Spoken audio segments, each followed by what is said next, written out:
everybody, welcome to sunny Florida. I don't have Mark out here with me today, but just wanted to, we're going to get out and we're going to get into some of the areas that what we normally do through the summer months is we go looking for the prints into areas that are frequented by people.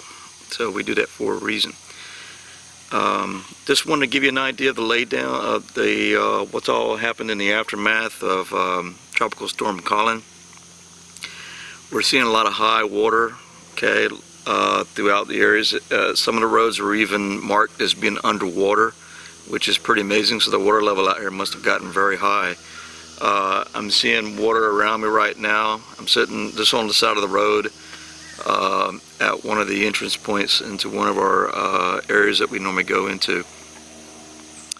So let's go to get a look around, show you an idea of some of the water levels that we're looking at. I'm thinking, I haven't been down to the creek yet, but I'm thinking that the water is going to be it'll be pretty high. It'll probably be flowing, and so we're just going to go have a look before we drive on further down the road. Okay, everyone. Okay, basically, I had walked down to I'm still on the road. Walked down to the bridge, and you can definitely tell that the water level on the creek system that flows through this area is at an overflow flood stage, because it's even hitting into the other areas way over here, and it's flooding into the the floodplains areas as well. So I can tell you right now, definitely, if we were to go out here, I do not think the activity would change, and I don't think it would be that difficult to be able to go in and have a look. And I got a car coming, so I can't get ran over. So let me just stop what I'm doing. All right, the car's done passed. I didn't get ran over. But yeah, what I'm saying to you is that I think they're going to be on the high ground, because it's the water level is up right now, definitely from the tropical storm. So I'll let Mark know about all this, and we'll see how the water levels go through Florida this coming week, and we're going to try our best to get out there. All right, okay, narrowly missed getting ran over so I'm still on the bridge, and narrowly, like, cars were going all over the place, coming back and forth. Well, what I'm saying, I'm getting back to where I was at. But so what I'm saying is that the water levels are going to be up. So when we do go out, and we are in our rainy season, so when we do go out, the water table will be up, and it'll be flooded, and so the strategy and our tactic will be we're just going to go on out there, and we'll focus on the ridge area, and we're going to probably get the knocks and the pops, and because I honestly don't think in the past, when we're at flood levels, they conjugate in along the high ridge areas, and in Florida we don't really have a lot of high ridge areas, so it's not that difficult to be able to get activity. It's just that I'm not going out there right now. Like I said, the purpose today was to go out, and we're gonna go check for print areas. That's my wife out here with me. She's down the road, and I also have my dog with me today. Now, what I will say is this is going to be very interesting to get out there. I kind of love it. And when we're out there when the water levels are high, it gets very interesting, because of course they will put themselves on the opposite side of the water a lot of times as a barrier. But it'll just be interesting when we get a chance to finally make it out here again. And I'm not getting any mosquitoes hitting me or even buzzing around me, so that's pretty unusual as well. Normally they'd be just like all around me right now, but that's not to say for a moment that the bugs aren't out right now. And as you get off this road and get into the tree line, and get off trail. They will be on us, no doubt about that. Okay, so filming that direction, this direction right now, because I heard like a thump out there. So it'll take a few more minutes and we'll just do a slow pan. Just some slow pans.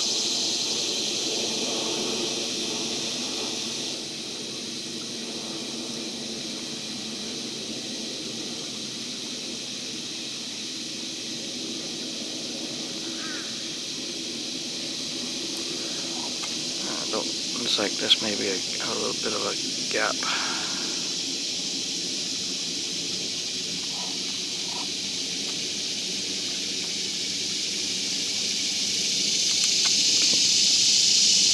Can't get that tree in focus.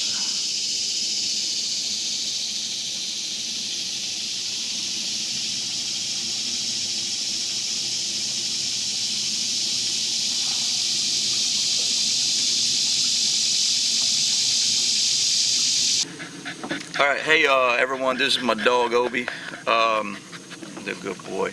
He's 11 years old, and he's a Boston Terrier, and I don't normally carry him out here with us because it's a very tick-infested area, and he's warm, and Bostons don't do well when the heat gets above 86 degrees. So he's a good boy. So what I want to share with you is Mark and I were both contacted from a freelance journalist out of Miami that was wanting to follow up with us on the Bigfoot video that we had, you know, that Bay News 9 did. But anyway, he contacted us, and that was one of the questions. He said, why don't you carry dogs, or why don't you carry a dog with you, or something like that. But you know, and I told him, I said, well, you know, my dog is small. I don't really have hunting dogs, and here's my dog right here. Okay, so he would probably viciously, you can tell he's hot. He would probably viciously protect us because he's a stern guy. I'll say that. But he's too precious to us to get ticks on him and things like that. And plus, he's getting a little older, like I said. But that was one of the questions that was brought up. Why don't you use dogs? And I honestly think as soon as you started to carry dogs into your research areas, I don't think the Sasquatches probably wouldn't take too lightly to that as well, because the dogs would be able to would sense them right away, and they would alert you also. And I don't think they want that. In this area right here, folks, in this area right here, they're able to get in very close to us, but they are extremely very quiet and stealthy. Okay, so a dog going out there, I don't think that would allow them to be able to be somewhat in control and be able to sit close in on us. So that's the reason why we don't carry dogs. Okay, so we want them to be able to, we want to give them the tactical advantage, and we want them to be able to come in close and observe and watch us. And actually, you know, we always say we're researching them, but I'm gonna tell you the truth of the matter is they're researching us. And so we're gonna leave this spot, and this area is called Knox Creek. Okay, this is our little code name for this area. So we're gonna push on, and we're gonna go up north. We're gonna go deeper into the swamp. This little guy is hot, so we gotta get him back into some air conditioning. And we're going to go deeper up north on the north side of the swamp. We're going to go start checking some of the print areas, okay? All right, we'll see you.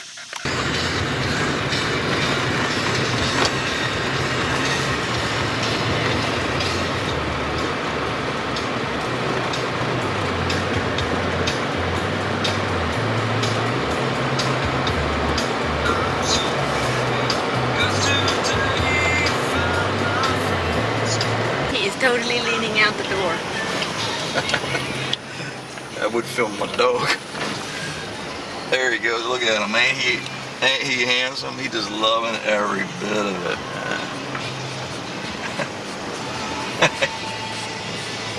He can't get enough, that's for sure. It's classic.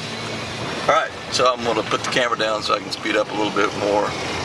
right, okay, hey, we just drove by the X, and I'm gonna just kind of haphazardly film as best way I can. But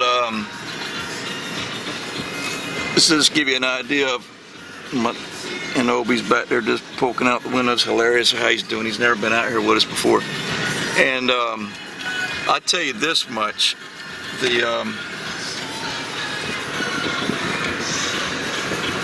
I tell you right now,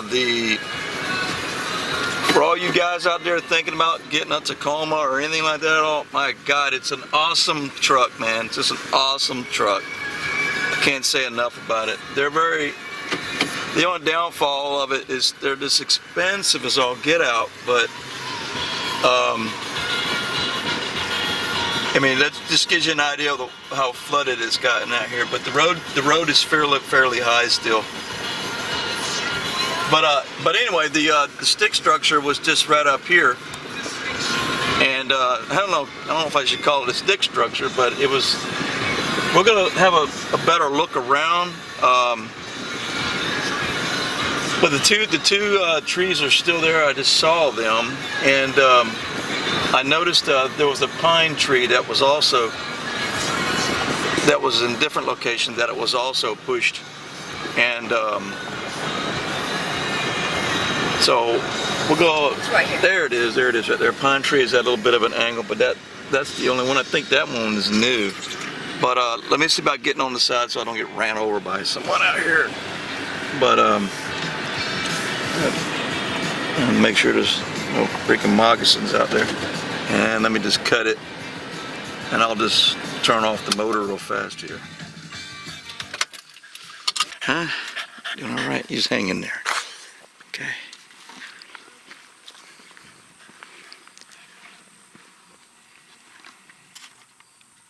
Alright, now I got the monopod down. Alright, there's the stick structures right there, and but I have noticed this. I'll look in the old video footage, but I don't recall seeing that pine tree right over there at a big old slope like that. And you don't really see any other trees. There's something over here on the right I'm going to show you also, but you don't see any other trees. Okay, this area was probably logged many years ago, but you don't see any other trees that are at the angle like that. Those unique structures right there. Some people say that they're markings, you know, of avenues that these creatures take. But I just don't recall seeing that pine tree sloped like that. You know, some questions might come up. Oh, did that happen because of the tropical storm? You know, when the tropical storm came through this past week, our winds was only maybe 22 miles an hour, maybe 25 miles per hour, but nothing nowhere near it can push these trees over. So I'm gonna just get you a little bit of a different angle, because I'm seeing something right here as well, and of course I'm on the road still because of the water out there. There's a bit of a